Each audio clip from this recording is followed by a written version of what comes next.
श्रोताओं नमस्कार। आप लोग सुन रहे हैं 90.4 मेगाहर्ट्ज में कुमाऊं वाणी सामुदायिक रेडियो अपन बात और मैं हूं आपका रेडियो दोस्त नारायण मेहता। श्रोताओं, आज है अंतर्राष्ट्रीय योग दिवस और इस अवसर पर आज हमारे साथ बातचीत के लिए मौजूद हैं प्यूड़ा गांव से भीम सिंह बिजी, योग से जिन्होंने स्नातक किया है और साथ ही जगह जगह कैंप के माध्यम से ये लोगों को योग का अभ्यास कराते हैं। तो सर, सबसे पहले आपका स्वागत है हमारे इस खास बातचीत कार्यक्रम में। धन्यवाद, बहुत बहुत धन्यवाद भाई साहब आपका। जी, तो सर सबसे पहले हम आपका परिचय जानना चाहेंगे। जी, मेरा नाम है भीम सिंह बिष्ट और मैं प्यूड़ा गांव में रहता हूँ। जी, तो सर आज है अंतर्राष्ट्रीय योग दिवस, तो सबसे पहले आपको अंतर्राष्ट्रीय योग दिवस की ढेरों शुभकामनाएं और आपसे जानना चाहेंगे कि ये योग क्या है।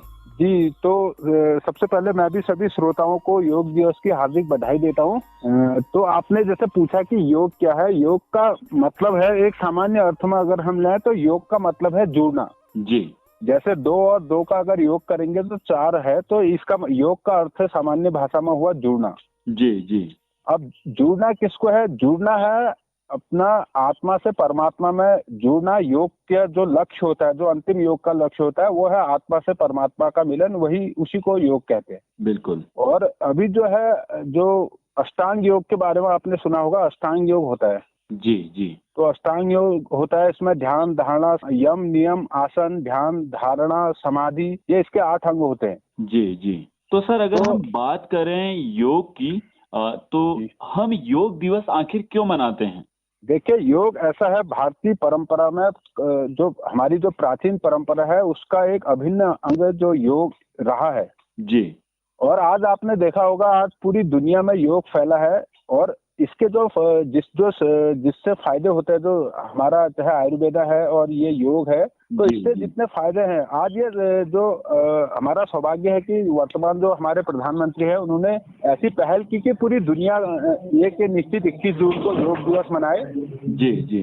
तो आज इसका कारण यही है कि पूरी दुनिया इसके विषय में जाने, इसके क्या फायदे हैं और क्या इससे लाभ हो सकता है हमारी आने वाली पीढ़ी को। तो इसी को बताने के लिए योग दिवस का जो है ये मनाने का ऐसा निर्णय लिया गया है।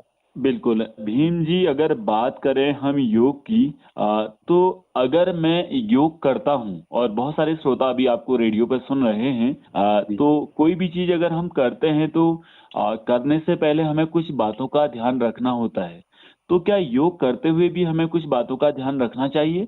बिल्कुल, बिल्कुल, बहुत सारी बातों का ध्यान रखना चाहिए। देखिए, पहले योग को सामान्य तौर पर समझना होगा, योग है क्या। योग में जो प्रारंभिक 2 चरण है, एक होता है आसन जी और एक होता है प्राणायाम। आसन होती है जो शारीरिक क्रियाएं होती है और प्राणायाम जो है ये श्वास प्रश्वास की जो क्रिया होती है उसको बोलते हैं हम जो प्राणायाम।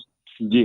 तो प्राणायाम में जैसे आ गया आपका भस्त्रिका हो गई, कपालभाति हो गई और आपका अनुलोम विलोम हो गया। जी, जी। ये चीजें हम एक हवादार और साफ स्वच्छ स्थान पर बैठ के अपने जो सांस और प्रश्वास है, यानी कि सांस लेना और छोड़ना, उसको हम नियंत्रित कर सकते हैं। जी, जी। ये होता है हमारे जो आंतरिक होता है, जो हमारा मन है, उसको शुद्ध करने के लिए प्राणायाम करते हैं हम। जी, जी। और जो अपना शरीर का जो भौतिक ढांचा है, इसको ठीक करने के लिए, जैसे जोड़ है, शरीर है, इसको ठीक करने के लिए हम सहारा लेते हैं आसनों का। जी, जी। जैसे सूर्य नमस्कार हो गया, मयूरासन हो गया, जो अन्य बहुत तरह के आसन, कम से कम 84 सामान्य आसन हैं। जी, जी। तो आसन के लिए होता है। और देखिए, प्राणायाम में तो एक ऐसा है कि भस्त्रिका जो है, जिसमें काफी तेज गति से सांस छोड़नी होती है, इसमें ऐसा है कि जैसे कोई हृदय जो मतलब हार्ट अटैक के जो मरीज है या हाई ब्लड प्रेशर है, उन लोगों को ये चीज नहीं करना चाहिए। अच्छा। और या किसी का कोई गंभीर ऑपरेशन हुआ है तो उन लोगों को इससे बचना चाहिए। वो केवल साधारण अनुलोम विलोम ये चीजें कर सकते हैं। जैसे हमारी कोई महिलाएं गर्भावस्था के आखिरी चरणों में हैं, जी, जी। तो उन्हें भी ध्यान रखना होगा कि जो बहुत तेजी से जो आसन वगैरह होता है, जो बहुत मुश्किल आसन होते हैं, वो उन्हें नहीं करने चाहिए। बिल्कुल।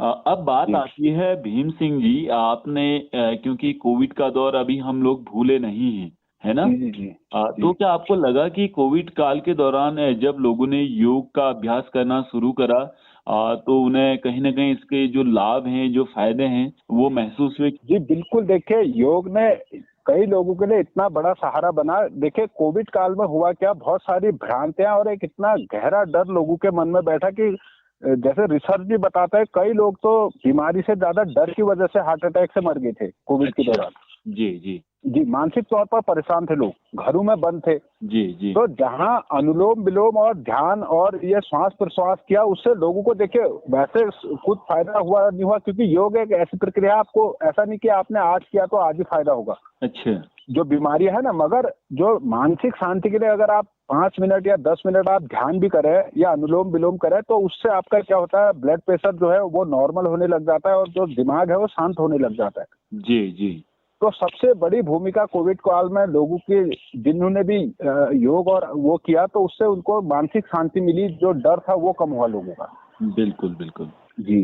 तो एक चीज और आती है भीम सिंह जी, अगर हम योग करने की बात करें तो क्या कोई निश्चित समय होना चाहिए कि या कभी भी हम योग कर सकते हैं? देखिए जो हमारे प्राचीन, जो जैसे पतंजलि और अन्य जो हमारे योगाचार्य थे, उन्होंने जो सबसे अच्छा उत्तम समय बताया है वो है जो प्रातः काल में खाली पेट अगर हम योग और आसनों का अभ्यास करें तो वो सबसे अच्छा समय है। अच्छा। और कई सारे आसन ऐसे हैं, देखिए ज्यादातर होता क्या है, ज्यादातर आसन होते हैं खाली पेट। जी क्योंकि खाली पेट में ऐसा है, आपका अगर पेट खाली है तो आप आसन भी बहुत अच्छे से कर सकते हैं और प्राणायाम वगैरह भी आप अच्छे से कर सकते हैं। बिल्कुल तो सबसे अच्छा समय योगा के लिए प्रातः काल का समय रहता है। और जैसे आप मान लीजिए समय आजकल की इतनी भाग दौड़ की जिंदगी है, तो आप कुछ प्राणायाम ऐसे हैं, जैसे अनुलोम विलोम है, आप अगर ऑफिस जा रहे हैं तो आप कार में बैठ के कर सकते हैं, या ऑफिस में थोड़ी देर ब्रेक है तो वो आप कर सकते हैं उसको, अनुलोम विलोम। जी और जैसे भोजन के बाद होता है, कुछ आसन ऐसे होता है भोजन पचाने में भी सहायक होते हैं, तो वो आप कर सकते हैं। जी अगर बात करें भीम सिंह जी योग, क्योंकि कई बार हमने सुना है कि कई लोग हैं कि जो निरंतर अभ्यास करते हैं, यानी कि रोज करते हैं, और कई सारे लोग हैं कि बहुत कम, महीने में 2 बार 4 बार या सप्ताह में 2 या 4 बार। तो मतलब कितना करना चाहिए वैसे योग? देखिए जो मतलब अगर एक मैं आदर्श स्थिति की बात करूं तो रोज प्रातःकाल कम से कम आधा घंटा योगाभ्यास करें। जी इतना समय है। और क्योंकि देखिए अगर आप रोज करेंगे तो उससे फायदा ज्यादा होगा। और अगर आप सप्ताह में माह में 1-2 बार करते हैं तो मुझे नहीं लगता उससे बहुत ज्यादा कुछ फायदा होगा। बिल्कुल है। तो अब बात आती है भीम सिंह जी पहाड़ के परिप्रेक्ष्य में योग को लेके, क्योंकि आप भी पहाड़ से ही हैं। तो कई बार हमने सुना है पहाड़ में कि हमारा तो वैसे ही योग है, वैसे ही अभ्यास है, कितना फिजिकल वर्जिश हम ये सारी चीजें करते हैं, तो उन लोगों को आप क्या कहना चाहेंगे? देखिए ये सबसे बड़ी भ्रांति है कि हम पहाड़ में हैं। आपको शायद पता होगा कि सबसे ज्यादा जो श्वास या अस्थमा के जो मरीज होते हैं वो पहाड़ों में होते हैं। अच्छा।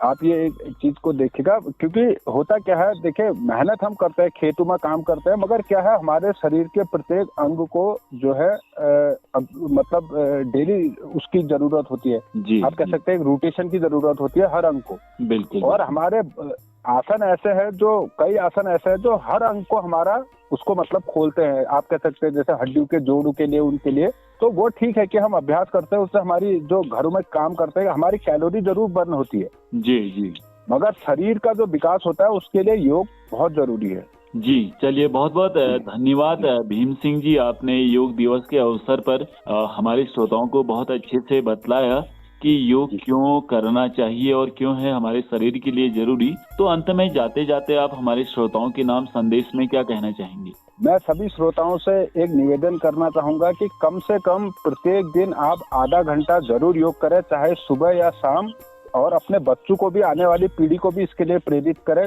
अगर आप शारीरिक नहीं भी कर सकते, कम से कम आप प्राणायाम जरूर करें।